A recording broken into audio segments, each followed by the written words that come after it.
Tonight we continue our two-part investigation into Portland's boil water alert that made national news. Listen to what we heard at a conference with water quality experts when they didn't realize we were there. People who want to be notified ahead of time, but we don't want them to tell anyone or to get out in the media. So tonight we are asking, are you being notified of water health risks in a timely manner?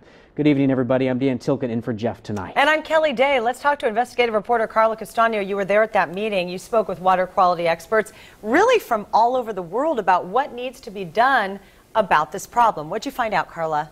Well, I got a lot of information, and I found out that this bacteria in the water potentially impacts hundreds of thousands of people. That's because the Bureau provides water for 25% of the state, even more than what you see on this boil water map just behind me. Now, the water quality experts I talked to tell me it's really important for the city to figure out why these bacteria are showing up. I started getting severe symptoms where my abdominal cramps and shooting pains were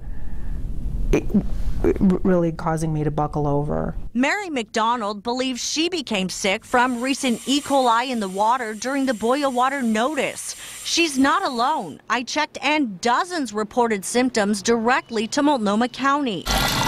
I wanted to learn more about what could be behind the positive E. coli results and another kind of bacteria called Enterobacter aeruginosus that popped up dozens of times in southwest Portland and triggered a violation with the state. I found out some of the top international water quality experts coincidentally happened to be in Portland for the World Environmental and Water Resources Congress. I got media passes when I heard the Congress had asked Portland Water Bureau to give a last-minute presentation about the boil water event.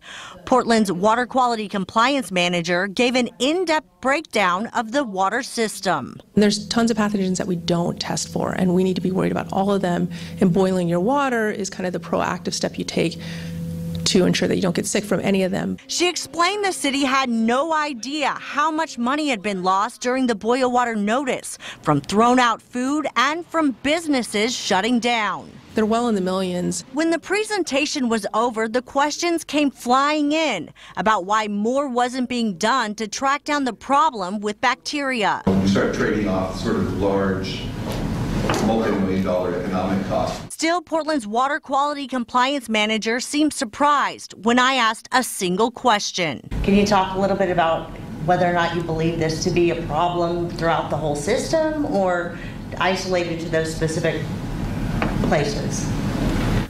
Yeah. And are you Carla? Yeah, Carla Castano, KOIN 6 News. Okay. She said she believed the Enterobacter aeruginosus bacteria problem from last fall to be an isolated regrowth issue. But that just spurred the water quality experts to question her more about why more wasn't done to monitor the water system. Are you going to be going outside in terms of having somebody evaluated? What is going to be the outcome? So I don't anticipate that we'll actually find the source of the contamination. It got to the point where the moderator stepped in, halted it. We need to cut off questions there. I spoke with Dr. Walter Grayman from Ohio following the presentation. My biggest suggestion is that they really do need to follow up with some forensic analysis. I went to the Environmental Protection Agency after talking to two of their top experts who told me a problem with the entire distribution system could be the cause for the ongoing issues. What are some of the things that you would recommend that Portland could do to make sure that this doesn't happen again? Sanitary surveys produce information that might be helpful in pinpointing any problems. But EPA doesn't have the authority to make Portland implement that. We depend heavily upon the Oregon Health Authority. While the EPA writes the rules for the Safe Drinking Water Act, the state enforces them.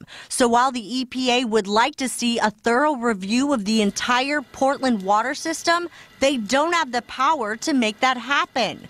And listen to this from the state. Does the state enforce that review? Are they required to?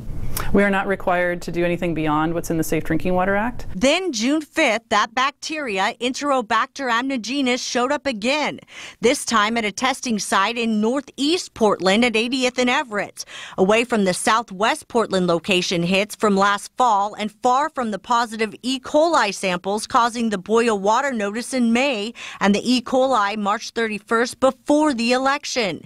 Meanwhile, the state tells me they're stretched thin. Portland does its own testing and reports its own results to them.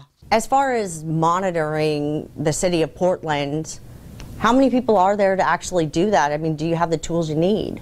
Well, the state has 41 people in our state drinking water services program, and we have actually 3,600 water systems. So Portland is just one of those. So we have quite a few public water systems that report data to us. But that's not a good enough answer for Mary McDonald, who is now worried to drink water from her own tap. Very violated. I feel very angry. We're paying for the management of our water and supply, and that's a person cannot live without water. I've also uncovered, instead of having an outside agency conduct a sanitary sample to find out what's causing the problem, the Portland Water Bureau just started a process last week to increase the amount of chlorine in the water nearly 14% to try to kill off the bacteria. Kelly, Dan? Carla, thank you. And right now on KOIN.com, we have interactive maps and graphics that go with this story, so you can learn much more about this.